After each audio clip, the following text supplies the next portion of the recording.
آج کی اس press conference کا مقصد کراچی شہر کے امن کو خراب کرنے کے لیے اور مذہبی منافرت پھیلانے کے لیے ایک گروہ سرگرم ہوا ہے پچھلے چند مہینوں میں، اس کے بارے میں کچھ معلومات آپ سے شیئر کرنا تھی۔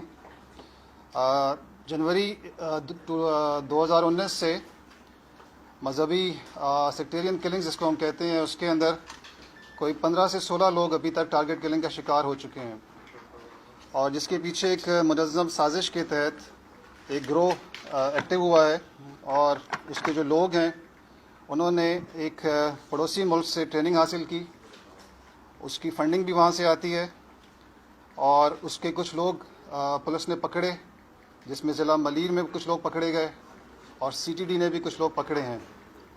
اس کی ڈیٹیلز آپ کے سامنے فلیش ہو رہی ہیں یہاں پہ اسکرین کے اوپر۔ اس میں جو اپریہنشنز ہوئی ہیں اس میں سید عمران زیدی جو فورن ٹرینڈ ہے، اور اس کے علاوہ وقار ہے، عباس، محتشم اور سید مطلوب حسین موسوی۔ اس کے علاوہ اس گروپ کے جو لوگ ہیں وہ ہم نے آپ کو انڈیکیٹ کر دی ہیں اسکرین پر۔ یہ ابھی تک مفرور ہیں اور تمام لا انفورسمنٹ ایجنسیز ان کے پیچھے کام کر رہی ہیں اور ان کو اریسٹ کرنے کی کوشش کی جا رہی ہے، اور جلد سے جلد ان کو اریسٹ کر لیا جائے گا جلد ہی۔ اس کی فردر ڈیٹیلز میں آپ کو بتاتا ہوں۔ نیکسٹ، اس میں محمد عباس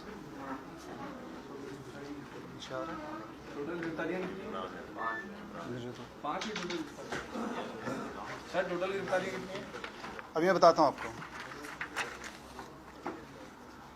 اس میں سید عمران حیدر زیدی عرف علی کے بارے میں بتاتا چلوں کہ انہوں نے 2015 اور 17 میں ایک پڑوسی ملک سے ٹریننگ حاصل کی، 25 دن وہاں پہ رہے، اور اس میں ان کو information gathering, weapon handling, explosive, surveillance, counter surveillance, profiling اور ریکی کی تربیت دی گئی، اور وہ وہاں کی جو نیشنل گارڈز ہیں انہوں نے ٹرین کیا ان کو۔ انہوں نے جب ان کو پکڑا ہے تو انہوں نے بتایا کہ انہوں نے 28 سے زیادہ افراد کی ریکی کر چکے ہیں، اس میں سے 9 افراد مارے جا چکے ہیں، اور جس میں سے ان کا ایک اور جو گروپ ہے جو چھوٹا گروپ کے نام سے جانا جاتا ہے، جس کا لیڈر جو ہے انچارج محمد عرف چھوٹا ہے۔ اور اس کو ایک اور ٹاسک بھی دیا گیا تھا کہ جو میڈیا کے اندر لوگ ہیں، خاص کر ایک شیعہ کمیونٹی کے، کہ ان کو ریکروٹ کرے اور ان کو بھی ٹریننگ کے لیے باہر دوسرے کنٹری میں، پڑوسی ملک کے اندر لے کے جائے۔ نیکسٹ، محمد عباس یہ جعفر طیار سوسائٹی کا ریزیڈنٹ ہے، اور یہ اسی عمران گروپ کا ڈیڈیکیٹڈ ممبر ہے۔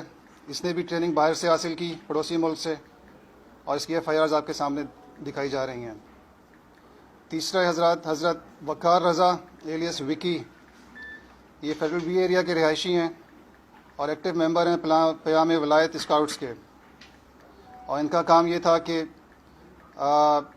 شیعہ لڑکے جو ہیں، یوتھ، ان کو دوسری کنٹری میں لے کے جانا اور وہاں پہ ان کی ٹریننگ کرانا، اور یہ فنڈز بھی اکٹھا کرتے ہیں۔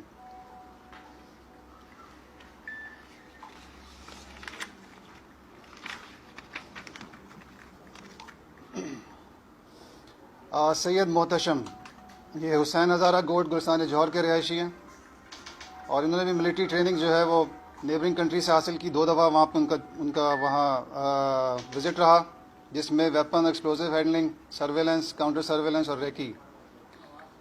اور انہوں نے پھر مطلوب جو نیکسٹ آدمی ہے اسکرین پہ، اس کو موٹیویٹ کیا کہ وہ بھی اس کام کے اندر ان کو جوائن کریں۔ نیکسٹ پھر سید مطلوب حسین، یہ سلمان فارسی کے رہائشی، سلمان فارسی سوسائٹی ملیر کے رہائشی، اور انہوں نے بھی 18 دن ٹریننگ حاصل کی نیبرنگ کنٹری کے اندر، اور انہوں نے الیکشن کمیشن کی جو ویب سائٹ ہے اس پہ سے جو ہمارے الیکشنز ہوتے ہیں اس میں یا پریویس ہوئے ہیں اس کے کنٹیسٹنگ کینڈیڈیٹس کی تفصیل اتاری، اور اپنے جو فورن ہینڈلرز ہیں ان کے، ان کو بھیجی، اور ان سے فردر انسٹرکشنز یہ حاصل کر رہے تھے۔ نیکسٹ، اس حوالے سے سی ٹی ڈی اپنی ایک پریس کانفرنس کر چکی ہے اور اس میں انہوں نے بتایا کہ انہوں نے 6 ٹارگٹ کلرز کو پکڑا. نیکسٹ. اور ان کے مرڈرز کی ڈیٹیل بھی آپ کے ساتھ شیئر کی جا چکی ہے. نیکسٹ. یہ جو ٹارگٹ کلرز تھے یہ سپاہی محمد کے موسٹ وانٹیڈ لسٹ کے اندر شامل تھے اور سی ٹی ڈی کی ریڈ بک کے اندر بھی تھے. انہوں نے اپنی انٹیروگیشن کے درمیان بتایا تھا کہ 31 مرڈر کیسز میں یہ لوگ انوالو ہیں اور جس میں 50 سے زائد افراد کو یہ مار چکے ہیں، جس میں انہوں نے ایک اٹیمپٹ مولانا اورنگزیب فاروقی کے اوپر کی تھی جس میں 4 پولیس والے اور ان کے اپنے 2 ذاتی گن مین بھی ہلاک ہوئے تھے. اور انہوں نے بتایا کہ یہ مولانا احمد بخش ایڈوکیٹ اور ان کے گن مین کے مرڈر میں بھی شامل ہیں اور ایک ڈاکٹر کی ٹارگٹ کلنگ کر چکے ہیں اور دوسرے جو سپاہی صحابہ کے ایکٹیوسٹ ہیں ان کی ٹارگٹ کلنگ کے اندر ہی شامل تھے. نیکسٹ. یہ تمام ٹارگٹ کلرز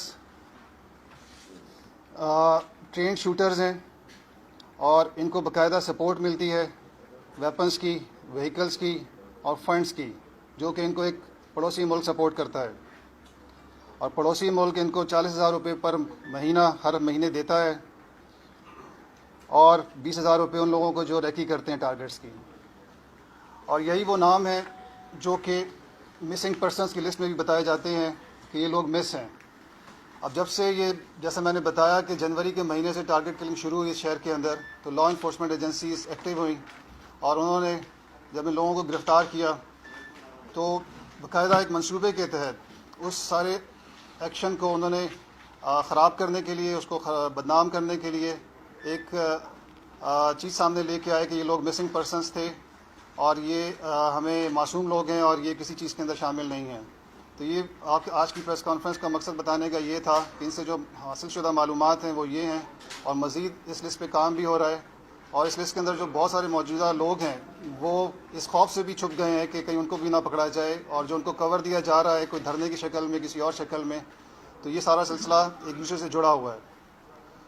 تو اگین ہماری کوشش یہ ہے، لا انفورسمنٹ ایجنسیز کی کوشش یہ ہے کراچی کا شہر کا امن برقرار رکھا جائے.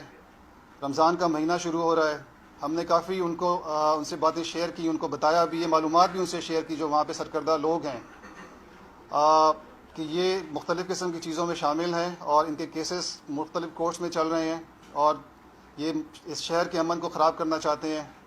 تو آپ لوگ مہربانی کر کے اس دھرنے کو ختم کر لیں. اور آج سے تراویحیں بھی شروع ہو رہی ہیں، وہاں پہ مسجد ہے اور جب سلسلہ اس طرح سے شروع ہوتا ہے تو اس کو کنٹرول کرنا بہت مشکل ہو جاتا ہے. تو میں اگین میڈیا کے تھرو ریکویسٹ کروں گا کہ جو چیزیں ہیں وہ لا انفورسمنٹ ایجنسیز کو بہت اچھی طرح سے معلوم ہیں، تو کوئی چیز چھپانے سے، اس کو کسی اور طریقے سے بتانے سے وہ چیز ختم نہیں ہو جائے گی. تو اس میں تمام میڈیا اور تمام لوگ جو ہیں وہ اس چیز کو لوگوں سے ریئلائز کروائیں کہ اپنے جو بھی پروٹیسٹ ہیں، جو بھی چیزیں ہیں اس کو قانون کے دائرے کے اندر رکھیں اور قانون نافذ کرنے والے ادارے جو بھی کام کر رہے ہیں وہ اپنا کام قانون کے تحت کر رہے ہیں اور جو چیزیں ہیں وہ میڈیا کے ساتھ اور عوام کے ساتھ شیئر کی جائیں گی، ان لوگوں کو کورٹ سے سامنے لایا جائے گا. بہت شکریہ.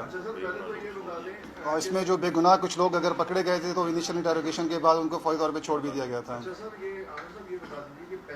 پڑوسی ملک کون سا ہے اس کو واضح کر دیں، اور دوسری بات یہ کہ جو پہلی ملیر کی کارروائی ہے اس میں ٹوٹل کتنے ملزمان ہیں اور سی ٹی ڈی کی کارروائی تو پہلے ہو چکی ہے، تھوڑا آسان کر دیں. ملیر کی کارروائی میں 5 لوگ گرفتار ہوئے تھے جو پہلی سلائیڈ میں نے شو کی تھی اور سی ٹی ڈی کی کارروائی میں 6 لوگ گرفتار ہوئے تھے. وہ پہلے ہو چکے ہیں. اور ہماری 5 چلا سکتے ہیں کہ ٹوٹل 5 گرفتار ہیں. 5 اس میں سے جو لسٹ دی جا رہی ہے اس کے اندر سے 5 گرفتار ہیں اور بہت سارے واپس جا چکے ہیں اور بہت سارے دیگر جو ہیں ان پہ بھی نام دیکھا جا رہا ہے اور وہ اپنے خوف سے بھی چھپے ہوئے ہیں. اور باقی جو سوال کا حصہ تھا کہ پڑوسی ملک کا نام، تو ہمارے ڈپلومیٹک ریلیشنز ہمیں الاؤ نہیں کرتے اور ہماری جاب کی نیچر بھی ہمیں الاؤ نہیں کرتی کہ ہم اس ملک کا نام لیں. اچھا سر، یہ بتا دیں کون کون سے صحافیوں سے رابطہ کر رہے ہیں اور کتنی بڑی تعداد میں ایسے صحافی ہیں جن سے یہ رابطہ کر رہے ہیں؟ اس میں جیسے میں نے بتایا کہ زیادہ امپورٹنٹ چیز یہ تھی کہ انہوں نے 28 تو خود انہوں نے ایڈمٹ کیا ہے، لیکن ہماری معلومات کے حساب سے 32 لوگوں کی ریکی کر چکے تھے اور وہ وقتاً فوقتاً میڈیا پہ آتی رہی ہیں باتیں. تو جو بھی سلسلہ چل رہا تھا اس شہر کو، امن کو خراب کرنے کے لیے بہت ایک منظم اور گھناؤنی سازش تھی اور یہ اگر اس کے لیے کوئی ان کو سپورٹ کر رہا ہے تو ہم ان کو پھر باور کرائیں گے کہ وہ اپنے کام سے ہٹ جائیں اور قانون نے اپنا راستہ لینا ہے اور اس میں کسی بھی رکاوٹ کو ہم قبول نہیں کریں گے. عامر فاروق صاحب، پاکستان ہر پڑوسی ملک سے تعلقات بہتر کرنے کی کوشش کرتا ہے. آپ نے بھی یہی بات کی. افغانستان ملوث سے، ایران ملوث سے، بھارت ملوث سے.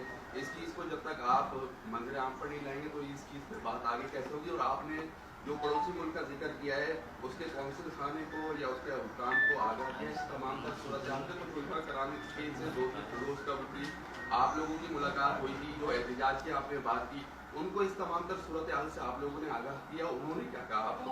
وہ جو ہماری ہائر اتھارٹیز ہے جن کا یہ کام ہے وہ اپنے لیول پہ اس کام کو انہوں نے ٹیک اپ کیا ہوا ہے، ان سے بات چیت بھی کر رہے ہیں اور ان کو تمام باتیں بتائی بھی جا رہی ہیں، ان سے شیئر بھی کی جا رہی ہیں. ہم اس لیول پہ اس کو آپ کے ساتھ یا میڈیا کے ساتھ ہم شیئر نہیں کر سکتے. جیسے 40,000 روپے آپ نے کہا مہینہ ان کو ملتا ہے، وہ کس راستے سے آتا ہے؟ یہاں پہ ان کے ہینڈلر یہ تمام چیزیں ہماری معلومات میں ہیں. یہ کچھ کیش کی صورت میں ہینڈ ٹو ہینڈ جس کو کہتے ہیں کہ ہاتھ کے ذریعے لوگوں کے ذریعے آ جاتا ہے، اور کچھ جو ہے وہ اسی نام سے وہ فنڈز بھی اکٹھا کرتے ہیں جس کو اس کام کے لیے وہ یوز کرتے ہیں.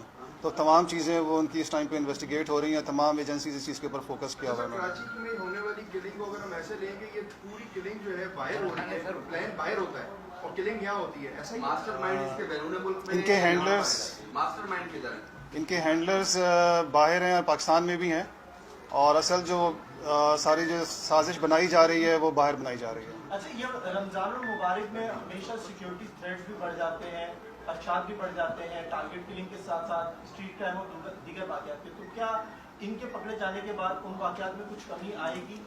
آپ نے دیکھا ہوگا کہ پچھلے 15 دن سے 20 دن سے کراچی میں کوئی سیکٹیرین کلنگ کا واقعہ نہیں ہوا. تو یہ انہی گرفتاریوں کا نتیجہ ہے. اور اس سے پہلے آپ مجھ سے بہتر جانتے ہیں کہ کراچی میں 3 لوگ نماز پڑھ کے نکلے اور ان کو ٹارگٹ کر لیا گیا نیو کراچی کے علاقے میں، مختلف دیگر علاقوں میں. تو جو ایفرٹ ہم کر رہے ہیں اس کے نتیجے بھی سامنے آ رہے ہیں. اس پہ ابھی کام ہو رہا ہے. اس کو ابھی فی الحال اس پہ جو چیزیں ہیں وہ اتنی کمپلیٹ شیپ میں نہیں ہے. جیسے ہی وہ ہوں گی تو آپ کے ساتھ شیئر یہ سارا آپ کے سامنے شیئر کیا جا چکا ہے. میں آج کا مقصد یہی تھا کہ اس گروہ کو آپ کے سامنے پیش کرنا.